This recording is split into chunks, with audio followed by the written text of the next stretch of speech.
Bonjour et bienvenue sur la Chronique des Anxieux, une émission qui parle de santé mentale sans langue de bois. Aujourd'hui, notre émission a pour thème la démystification du jargon psy. Autrement dit, on va éclaircir un peu le milieu obscur et tant fantasmé de la psychiatrie. Et je te le promets, je vais mettre tout mon petit cœur pour que ce soit le moins relou possible. Dans cet épisode, tu pourras retrouver les fonctions principales de ces 3 professionnels de santé reconnus mais confondus que sont le psychiatre, le psychologue et le thérapeute. Il y en a bien évidemment beaucoup d'autres, mais un petit apport théorique sur ces 3-là ne sera pas un luxe pour t'éviter de nager la brasse coulée. Nous aborderons ensuite le champ lexical autour de l'anxiété. On parlera définition, pathologie et abus de langage. Je profite de cette intro pour t'informer qu'il existe un blog du même nom que le podcast, donc la Chronique des Anxieux, qui reprend chaque épisode avec des informations plus détaillées pour te permettre une meilleure compréhension et pour répondre au mieux à tes interrogations. Sans perdre plus de temps, entrons dans la danse et commençons ce ballet avec un des professionnels les plus connus, j'ai nommé le psychiatre.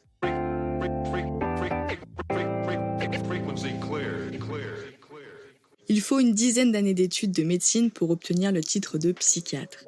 Le psychiatre est donc un médecin. Il a la possibilité d'exercer en libéral, dans son propre cabinet, ou d'exercer dans des structures hospitalières, privées, publiques, associatives, etc. Le psychiatre étant un médecin, les consultations sont prises en charge par la sécurité sociale. Cependant, certains médecins psychiatres ont des dépassements d'honoraires qui peuvent être parfois conséquents et qui resteront à votre charge, exception faite de certaines ALD. Il faut savoir qu'il est, à ce jour, le seul habilité à établir et poser un diagnostic psychiatrique et à prescrire des traitements. Donc non, ça n'est pas parce que tu as fait 2 crises d'angoisse cette semaine que tu as un trouble anxieux généralisé. Non, ça n'est pas non plus parce que tu ne te sens pas bien en soirée que tu fais de la phobie sociale. Et non, ça n'est pas parce que tu as fait une nuit blanche que tu es insomniaque ou en dépression, n'en déplaise à certains magazines féminins. Et je t'assure que ces abus de langage desservent ceux qui en souffrent réellement. Sans nullement minimiser les mots que je viens de décrire, sache que si tu vis mal ces épisodes passagers, on peut aussi se questionner sur la manière dont on gère ou non nos émotions. Parce que je le rappelle, les émotions ne nous définissent pas. Nous ne sommes ni la joie, ni la tristesse, et pourtant nous disons « je suis heureux, je suis triste, je suis en colère ». Il s'agirait alors de rétablir les émotions à leur juste place d'émotion et d'apprendre à les ressentir. Mais on en parlera plus tard lors d'un prochain épisode. Revenons à nos moutons, le psychiatre donc. Il est le seul habilité à poser des diagnostics psychiatriques. Il prescrit également des traitements psy, j'entends par là les 5 grandes familles de médicaments que sont les anxiolytiques, les hypnotiques, les antidépresseurs, les thymorégulateurs et les neuroleptiques. Si vous souhaitez que je fasse un épisode plus détaillé sur les médicaments psy, n'hésitez pas à me le dire en commentaire ici, sur le blog ou sur le Instagram, la Chronique des Anxieux. Certains médecins traitants peuvent également prescrire des traitements à visée psychiatrique. Il ne faut cependant pas oublier que votre médecin traitant n'est pas un spécialiste en psychiatrie, mais bien un généraliste.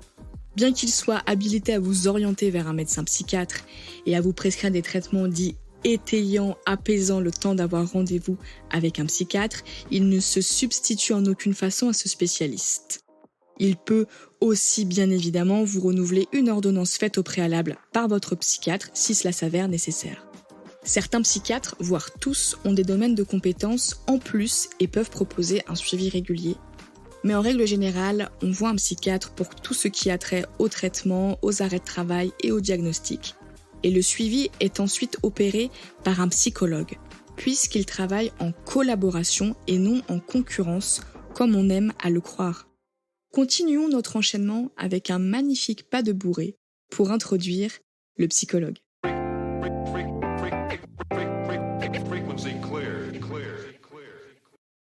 Il faudra un Master 2 au psychologue ainsi qu'un stage professionnel de 6 mois pour obtenir le titre de psychologue et pouvoir exercer. Il existe plusieurs spécialisations en master pour les futurs psychologues qui choisiront un axe qui les intéresse pour développer leur future prise en soin. Sans trop faire de généralité, ils exercent en début de carrière dans des structures hospitalières, médico-sociales, associatives, etc. Par la suite, on les retrouve souvent en libéral dans leur cabinet, seuls ou qu'ils partagent avec des collaborateurs. Ils ont la possibilité, comme leurs confrères consoeurs, de diviser leur temps de travail dans différentes structures. Malheureusement, les consultations avec un psychologue ne sont pas prises en charge. Alors oui, depuis la crise Covid, la sécurité sociale prend en charge quelques séances. Mais le nombre de séances est assez variable, je dirais même qu'il est évolutif, mais plutôt instable, et des modalités sont à respecter pour pouvoir bénéficier d'une prise en charge. Pour connaître ces 10 modalités de prise en charge, je vous invite à faire un tour sur le blog La Chronique des Anxieux. En ce qui concerne le suivi, le ou la psychologue a une multitude d'approches dans son sac. Certains se spécialisent et le notifient sur leur site internet. Il peut être difficile de réussir à s'orienter vers une technique. On ne sait pas trop par où commencer, on écoute un peu autour de nous ce qui se dit, on entend TCC, EMDR, EFT, etc. En bref, on cherche la technique miracle, celle qui est la moins coûteuse, qui dure le moins longtemps avec un résultat à vie. Grosse coupe les amis, et j'en suis désolée, mais ça n'existe pas. La psyché est vivante au même titre que votre peau. Voici un exemple qui, je l'espère, vous parlera. Lorsque vous étiez adolescent, adolescente, peut-être que votre peau avait une tendance acnéique, grasse, des cicatrices. Pourtant, aujourd'hui, elle est différente. Pourquoi ? Eh bien parce que vous êtes un être vivant. Vous subissez le vent, la pluie, la pollution, les fortes chaleurs, les hormones, etc.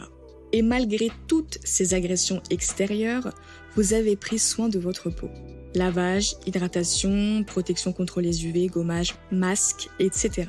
Que cela ait fonctionné ou non, toutes ces actions ont été mises en place en vue d'améliorer l'intégrité de votre peau et souvent ces actions vous apparaissaient comme normales. On peut même souvent entendre « j'ai testé cette crème pour mes boutons qui me complexent, j'en ai entendu du bien, de toute façon qui ne tente rien à rien, on verra, ça ne peut pas me faire de mal ». Eh bien, la psyché c'est pareil, elle est là, bien vivante et ne demande qu'à être entretenue. Quand vous étiez plus jeune, peut-être qu'on s'est moqué de vous. Peut-être que vos parents se sont séparés. Peut-être que vous avez subi de la violence. Peut-être que vous avez eu très peur. Alors, je vous pose la question. Comment prenez-vous soin de votre psyché face à toutes ces agressions extérieures ? La solution, la technique miracle, n'existe pas au même titre que la crème miracle. En revanche, ce sont les tentatives, les échecs, les petites et grandes victoires qui vous feront prendre soin de votre santé mentale. Alors oui, c'est injuste que le psychiatre soit pris en charge et pas les séances de psychologue. Oui, c'est injuste de ne pas être sensibilisé plutôt à l'importance de prendre soin de sa santé mentale. Et oui, c'est injuste de vous sentir inconfortable à l'idée de prendre soin de votre santé mentale quand vous avez subi toutes ces agressions extérieures. Il peut être très difficile de trouver une méthode de prise en soin pour soi-même. Selon moi, il est intéressant de prendre l'avis d'un spécialiste, que ce soit un médecin psychiatre pour avoir un point de vue médical sur votre situation et vous orienter vers des confrères consoeurs ayant une approche qui conviendrait parfaitement à votre problématique, soit vous tournez vers un psychologue pour lui poser vos questions, elle sera à même de vous proposer quelque chose adapté à votre situation et même à vous réorienter vers un confrère ou une consoeur si votre problématique n'est pas dans son domaine d'expertise. Alors finalement, comment choisir son psy ? Voici une réponse aussi simple que bonjour. Avis Google, site web, bouche à oreille et surtout le plus important selon moi, le feeling. Trailer warning. Un ou une psychologue, c'est comme un ou une gynécologue. Il faut trouver le sien ou la sienne. Je répète, un ou une psychologue, c'est comme un ou une gynécologue. Il faut trouver le sien ou la sienne. Si vous ne vous sentez pas à l'aise, si c'est compliqué pour vous avec ce professionnel, changez-en. Ne remettez pas en cause toute votre psychothérapie ni le professionnel de santé. Ce que l'on nomme l'alliance thérapeutique, le lien que l'on crée avec son ou sa psychologue est propre à chaque personne. Néanmoins, j'attire votre attention sur une piste de réflexion qui me semble pertinente.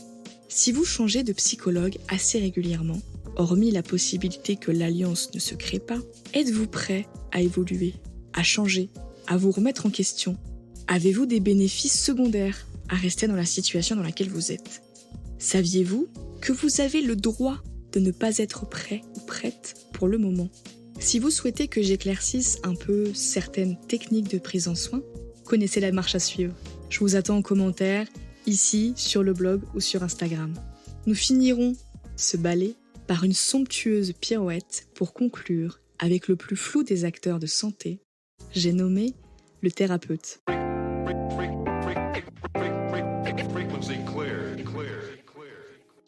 Certaines pratiques sont dites alternatives.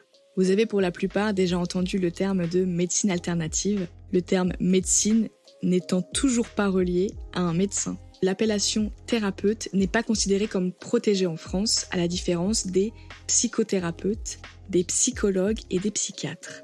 Et là, je sais pertinemment que je vous ai certainement perdu. Vous êtes en train de couler, mais pas de panique. Je vous lance une bouée et je vous explique. Le terme de psychothérapie est une appellation protégée en France. De ce fait, les seuls professionnels de santé reconnus que sont les psychiatres et les psychologues ont le droit de l'utiliser. Sont donc considérés comme psychothérapeutes les praticiens qui peuvent exercer des psychothérapies, donc les psychologues et les psychiatres. Les thérapeutes, quant à eux, exercent donc des thérapies, avec généralement un domaine de prédilection. Thérapeute de couple, thérapeute sexologue, thérapeute en psychogénéalogie comme moi, mais aussi thérapeute sans gluten ni lactose. Autant vous dire que malheureusement, de par son titre non protégé, on trouve de tout, du très bien et du grand n'importe quoi. Je rappelle qu'en France est ancrée cette culture du diplôme comme un passeport d'intelligence et de compétences. En réalité, c'est une pensée ultra limitante. Les diplômes ne font pas la qualité du professionnel. Je m'explique. Vous pourrez vous retrouver face à un professionnel de santé surdiplômé et pourtant sans aucune bienveillance. Et de l'autre côté, vous pouvez avoir un thérapeute de couple qui a suivi plein de formations certifiantes ou qui a pu s'auto-former avec de très bons ouvrages et qui sera devenu expert de son domaine et qui sera d'une bienveillance et d'une compétence incroyable. Pourtant, il n'aura aucun diplôme officiel reconnu par l'État. Alors évidemment, on fait attention de ne pas prendre rendez-vous avec n'importe qui. Un rapide coup d'œil sur le CV de votre thérapeute, sur son parcours professionnel et personnel, vous en dira beaucoup plus qu'un simple diplôme.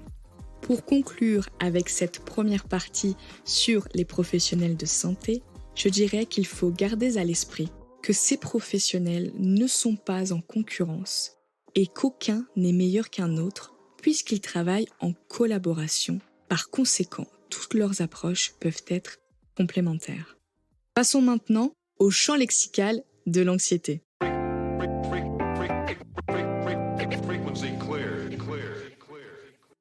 L'anxiété, on en entend parler, on la confond souvent, pour ne pas dire toujours, avec ses super copines, que sont l'angoisse et le stress. Oui, je sais que vous pensiez que ces termes étaient des synonymes que chaque personne s'approprie, mais les mots, au même titre que les mots MAUX, ont une signification qu'il est important de prendre le temps d'intégrer pour être aligné avec soi-même. Ça n'est pas moi qui le dis, c'est Don Miguel Ruiz qui a écrit ce merveilleux bouquin qu'est les 4 accords Toltec, et dans lequel il est décrit le premier accord, intitulé « Que votre parole soit impeccable ». On a l'impression que ça ne veut rien dire, mais dites-vous bien que c'est l'arbre qui cache la forêt. En gros, empruntez-le à la médiathèque, à une copine, une cousine ou à toute personne le possédant dans sa bibliothèque. C'est un livre de développement personnel que je recommande vivement. Je vous propose de commencer ce voyage au pays du Xanax avec un terme cité à tout bout de champ. J'ai nommé le stress. La première des choses à savoir à son sujet, c'est que ça n'est pas une émotion à proprement parler. C'est une réponse biologique et psychique de votre organisme face à votre environnement. Le stress a toujours un auteur identifié, comme un compte en banque à découvert, des problèmes de santé, des retards dans les travaux d'une maison, un exposé à faire en classe, une représentation de théâtre, etc. Bien évidemment, il y a des facteurs de stress bien plus négatifs que ceux que je viens de citer, mais ils peuvent vite basculer dans un trouble anxieux par la suite, c'est pourquoi je ne les introduis pas ici. Vous l'aurez donc compris, le stress peut autant être négatif que positif. Ne dit-on pas d'ailleurs « je ressens du bon stress avant de monter sur scène » ou avant de faire une attraction qui me fait très envie. Le bon stress existe. C'est celui qui vous pousse à vous dépasser, qui vous donne une bonne dose d'adrénaline pour vous aider à vous lancer dans vos projets. Les retombées de ce stress positif n'ont pas de mauvais effets négatifs et n'engendrent aucune appréhension d'un nouvel épisode. Le stress négatif pourrait, pour ne citer que ces exemples, s'apparenter à une forte pression hiérarchique au travail sans aucune reconnaissance. Demander à un ado d'exceller dans une matière scolaire, etc. À forte récurrence, le stress négatif peut devenir un véritable handicap et basculer dans un trouble anxieux. Gardez bien à l'esprit que ça n'est pas parce que votre stress est identifiable et donc logique que c'est normal. Une forte soumission au stress de manière répétée peut engendrer des décompensations anxieuses. Et quitte à parler d'anxiété, je vous propose que cette coquinette capricieuse fasse son entrée. Alors attention, ici je ne parle pas de troubles anxieux, qui est une maladie psychique qui s'exprime sous plusieurs formes, anxiété généralisée, phobie sociale, phobie spécifique, agoraphobie, etc. D'ailleurs, petit rappel sur l'agoraphobie, qui est un vrai trouble, il ne s'agit en aucun cas de la peur de la foule, mais bien de la peur de ne pas pouvoir être secouru, ce qui peut effectivement être le cas au milieu d'une foule, mais également au milieu d'une place vide ou dans des espaces clos. Alors l'anxiété et l'angoisse, à la différence du stress, sont des émotions qui n'ont pas forcément de cause identifiable, ce qui isole très souvent les personnes qui en souffrent, puisqu'il est difficile d'expliquer à quelqu'un qui n'est pas sensibilisé à ces émotions qu'on ressent de l'anxiété, de l'angoisse, mais qu'on ne sait pas donner la raison. Souvent, ça renvoie l'autre face à son incapacité de vous aider et ça vous place dans une forme de culpabilité. En bref, un petit cercle vicieux dont on se passerait volontiers. L'anxiété est une émotion qui ne se ressent généralement pas de manière aiguë. C'est une émotion qui va rester là en permanence. D'ailleurs, petite anecdote, lors des relèves à l'hôpital, il nous arrivait souvent d'employer les termes suivants. On ressent un fond anxieux chez Madame Untel. Je trouve que cette réplique image bien le fonctionnement de l'anxiété. Pour être encore plus imagé, imaginons le dessin d'un bonhomme classique et faisons-en une jauge. On la remplirait de couleurs, celles que l'on souhaite. La couleur à l'intérieur du bonhomme représente la dose d'anxiété qu'il vit. Alors au début, il n'aura que les pieds colorés. Mais s'il s'évertue à ne pas prêter attention à son anxiété, la jauge va continuer de monter pour finir par le remplir et l'inonder de l'intérieur, un peu comme s'il se noyait d'anxiété. Je prendrai le temps d'illustrer cet exemple sur le blog La Chronique des Anxieux et je vous invite à venir y faire un tour si vous souhaitez voir ce que ça donne. Comme toute émotion, si vous ne prenez pas le temps de l'écouter, de la comprendre et de l'intégrer, l'anxiété se manifestera beaucoup plus fortement jusqu'à impacter votre quotidien. Vous n'aurez donc plus d'autre choix que de vous occuper d'elle et donc de vous. Le seul but des émotions est de nous transmettre des messages. Et comme elles sont plus efficaces que la poste, si vous ne prenez pas la peine de signer leur avis de passage, elles iront péter un carreau chez vous, vous tirer du lit pour être sûr que vous ayez bien reçu l'information. J'ai un excellent bouquin à vous conseiller qui est d'ailleurs une bande dessinée adaptée aux adultes mais également aux ados et qui illustre merveilleusement bien le fonctionnement des émotions et plein d'autres trucs bien chouettes. Il s'agit du livre Émotions, enquête et mode d'emploi de Armella. Il y a 3 tomes, mais le tome 1 est suffisant pour aborder ce sujet délicat que sont les émotions. Cette BD paraît enfantine et pourtant elle est parfaite. Elle utilise des mots simples à la portée de tous. Et ça, sur la Chronique des Anxieux, on adore. Ça n'est pas un partenariat, c'est un bouquin que j'utilise beaucoup comme outil lors de mes accompagnements. Sachez que bien évidemment, tous les livres que je cite sur ce podcast seront affichés sur le blog La Chronique des Anxieux pour que vous puissiez vous les procurer facilement. La liste des manifestations de l'anxiété est longue comme le bras. Ça va de la tachycardie aux bouffées de chaleur, sueur, tremblement, inquiétude, rumination. On récapitule rapidement. Le point commun entre l'anxiété et l'angoisse, c'est donc le fait que ce sont des émotions désagréables qui n'ont pas forcément de source identifiable et surtout, ce sont des émotions qui plongent les personnes qui en souffrent dans une perpétuelle anticipation anxieuse. Le point divergent pourrait alors s'apparenter au caractère temporel. L'anxiété, comme on l'a expliqué, reste là en permanence et peut monter en puissance dans le temps. L'angoisse, quant à elle, survient à des moments donnés. L'anticipation, c'est le fait d'appréhender une chose qui n'est pas arrivée et qui ne se passera sûrement jamais, mais qui génère une forte anxiété ou une forte angoisse. Parfois même, on ressent de l'angoisse comme si quelque chose allait, pour le coup, mal se passer, mais sans pouvoir dire quoi. Il y a aussi beaucoup de peur et donc d'angoisse à l'idée même de faire une crise d'angoisse. C'est un peu comme la peur d'avoir peur. On peut en avoir conscience et pourtant, on ne sait pas trop comment faire pour modifier son fonctionnement. Alors on met en place ce que l'on appelle des mécanismes de défense et le plus souvent, on choisit l'évitement. La particularité de l'angoisse, c'est qu'elle est souvent spontanée. Et si la tension interne monte, on décompense facilement une attaque de panique, plus communément appelée crise d'angoisse. Nous l'avons dit plus haut, le facteur déclenchant, la raison de l'angoisse n'est pas vraiment définie. Mais sur la chronique des anxieux, on ne sait que trop bien que ces angoisses se cachent souvent sous une personnalité qui a un certain besoin de contrôle. Il nous faut donc trouver le ou la responsable de cette émotion des plus désagréables. Par conséquent, par élimination même, on va associer notre angoisse au moment où elle s'est déclenchée. Je m'explique.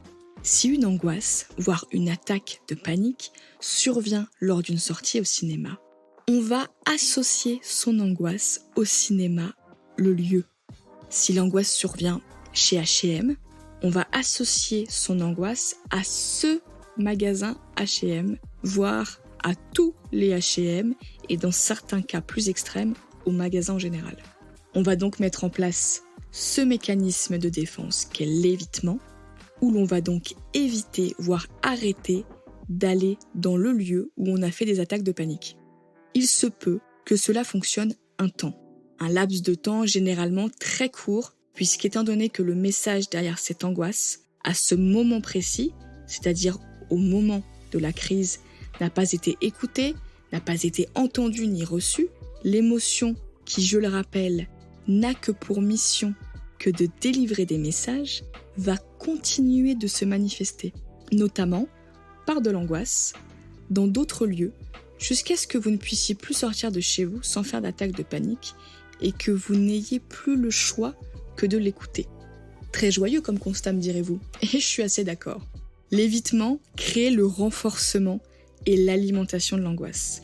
Grossièrement, on dit à notre cerveau qu'il a raison de nous faire angoisser parce que ce lieu, cet endroit est dangereux.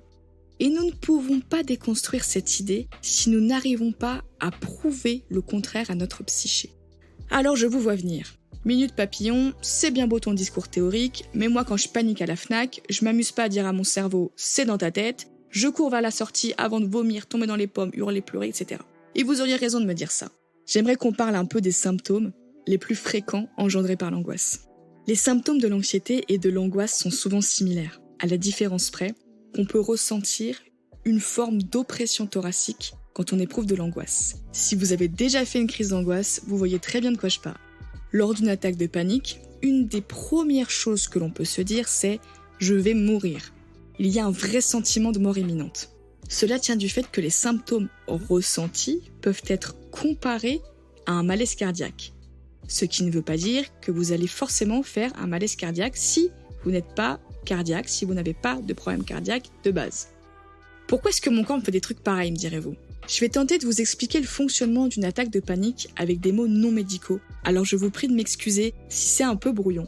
Mais je fais vraiment de mon mieux pour être le plus clair possible. En gros, lorsque vous êtes dans une situation où l'angoisse commence à monter, sachez que c'est votre inconscient qui perçoit une odeur, une vision, une couleur, un parfum, etc., qui l'associe à un mauvais souvenir, voire un souvenir traumatique, une expérience effrayante ou bien même dangereuse. De ce fait, pour vous protéger, il va commencer à vous envoyer une dose d'adrénaline pour fuir cette potentielle situation dangereuse. Le problème, c'est que rationnellement, de vos yeux, vous ne voyez aucun danger. Vous êtes à la Fnac, tranquille ou pépouze, en train de regarder des livres de développement personnel, et là, bim, angoisse. De ce fait, vous vous concentrez sur ce qui vous arrive plutôt que sur ce qui aurait pu déclencher l'angoisse. Pour vous citer un exemple très grossier, si vous vous trouviez juste en face d'un guépard en vous baladant tranquille, votre cerveau vous enverrait une dose d'adrénaline pour vous permettre de fuir rapidement. L'adrénaline sécrétée vous enverrait des informations comme quoi il y a un danger. Donc vous auriez la respiration qui s'accélère, le cœur qui bat plus vite et plus fort, des tremblements, sueur, enfin en bref, tous les signes de l'angoisse. Dans ce cas de figure, face à ce félin, vous n'auriez que faire des symptômes, puisque vous auriez vu le danger. Pourtant, dans un magasin, dans la rue, en soirée, vous restez bloqué dessus, et en règle générale, vous finissez par faire cette fameuse crise d'angoisse ou attaque de panique. Quelle est la différence selon vous entre ces deux situations ? Hormis le fait que dans une des deux, vous risqueriez de vous faire bouffer par un gros chat. La différence principale, c'est que face à ce félin, le déclencheur des symptômes est identifié. C'est donc un stress. Alors que dans un magasin, il intervient de manière spontanée, sans facteur identifiable. Il s'agit donc d'une angoisse. Une chose importante qui me semble à rappeler, c'est qu'on ne meurt pas d'une crise d'angoisse. Jusqu'à il n'y a pas si longtemps, c'est une chose qui me paraissait tout à fait évidente, peut-être par des formations professionnelles en tant qu'infirmière psy, mais un jour, j'ai dit cette phrase à une amie qui souffrait d'anxiété. « Rassure-toi, on ne meurt jamais, on ne meurt pas d'une crise d'angoisse. » Et quelques années plus tard, elle m'a avoué que cette phrase l'avait, entre guillemets bien évidemment, sauvée. Puisqu'elle était persuadée qu'on pouvait en mourir. Et le fait d'avoir conscientisé qu'il n'était pas possible de mourir d'une crise d'angoisse lui a permis de rationaliser et de comprendre le fonctionnement. C'est pourquoi, je vous le rappelle encore une fois, on ne meurt pas d'une crise d'angoisse. Une crise d'angoisse, c'est chiant, ça saoule, c'est désagréable, mais on n'en meurt pas. Elle dure généralement 20 à 30 minutes. Je parle vraiment de la phase aiguë. Je m'apprête maintenant à vous faire un monologue honnête, puisqu'ici, nous parlons sans langue de bois. Si vous faites des crises d'angoisse régulièrement, n'attendez pas que cela se règle tout seul, parce que ça n'arrivera jamais. Ces angoisses viennent simplement traduire des choses non réglées dans votre histoire. Vous avez certainement des raisons de ne pas vouloir repenser à des événements de vie peu réjouissants. Vous n'avez peut-être même aucun souvenir de quoi que ce soit, et peut-être même que vous ne vous sentez pas en capacité pour le moment, et c'est ok. On ne naît pas avec ce savoir-faire qu'est l'écoute de ses émotions. S'il ne nous a pas été transmis, on ne sait pas comment s'écouter et c'est bien normal. L'angoisse, l'anxiété et le stress ne sont en aucun cas des fatalités et il faut normaliser le fait de voir quelqu'un. Choisissez votre quelqu'un. L'important est de prendre soin de soi et de sa santé mentale. Parce que ce qui est fatal, c'est de rester dans son coin et de s'enfermer avec ses émotions négatives parce qu'à long terme, elles vont littéralement impacter votre vie. Elles vont littéralement handicaper votre vie. Si vous avez autour de vous des gens qui souffrent d'anxiété, sous n'importe quelle forme, n'hésitez pas à normaliser le fait d'être suivi pour ça. Tout le monde ressent ces émotions désagréables à un moment dans sa vie, à des échelles bien évidemment différentes. Lors du prochain épisode de votre chronique, j'aborderai justement les différents moyens et techniques pour apprendre à identifier, repérer et écouter ces émotions. Et surtout, je vous donnerai des tips pour apaiser une attaque de panique rapidement. C'est maintenant la fin de cet épisode. J'espère que vous avez passé un bon moment et que vous avez appris des choses et surtout que vous vous sentez moins seul. N'hésitez pas à faire un tour sur le blog, la chronique des anxieux, à liker, commenter et partager pour poser vos questions et me soutenir. En attendant, je vous retrouve la semaine prochaine pour un nouvel épisode sur la gestion des émotions et je vous souhaite une douce journée. Prenez soin de vous.